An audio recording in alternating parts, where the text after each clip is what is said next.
Hi friends, ఇక్కడ question చూస్తే 20 నుంచి 40 తరగతి అంతరం యొక్క తరగతి మధ్య విలువ క్లాస్ మార్క్ అని అంటాము. దాని తాలూకు వాల్యూ కనుక్కోమంటున్నాడు. ఇది 9th క్లాస్ లో ఉండేటటువంటి క్వశ్చన్ కి ఫ్రేమింగ్ గా మనం చెప్పుకోవచ్చు. మనకి తరగతి మధ్య విలువ క్లాస్ మార్క్ అని అంటున్నాడు. ఇక్కడ 20 నుంచి 40 వరకు ఉండేదాన్ని తరగతి అంతరము క్లాస్ ఇంటర్వెల్ గా చెప్తాము. అందులో 20ని మనము దిగువ అవధి అంటే లోవర్ క్లాస్ లిమిట్, 40 ఏమో ఎగువ అవధి అప్పర్ క్లాస్ లిమిట్. మనం మధ్య విలువ కనుక్కోవాలి అంటే ఏం చేయాలి అంటే ఆ రెండింటి తాలూక ఎగువ అవధి 40, దిగువ అవధి 20, ఆ రెండింటిని ప్లస్ చేసి బై 2 చేస్తే నీకు తరగతి మధ్య విలువ వచ్చినట్టే. 40, 20, 60 60 బై 2 అంటే 60లో సగం ఎంత అవుతుంది? 30 అనేది అవుతుంది. కాబట్టి మధ్య విలువ 30.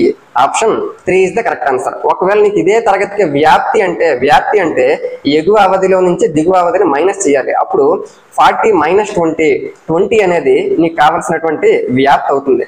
వ్యాప్తి అన్న తరగతి వెడల్పన్నా కూడా ఒకటే. నీకు అప్పుడు ఆన్సర్ 20 అవుతుంది. ఇప్పుడు నీకు అడిగింది మధ్య విలువ కాబట్టి ఎగువ అవధి దిగువ అవధి ప్లస్ చేసి బై 2 చేస్తే 30 వస్తుంది. కాబట్టి option 3 is the correct answer. Thank you.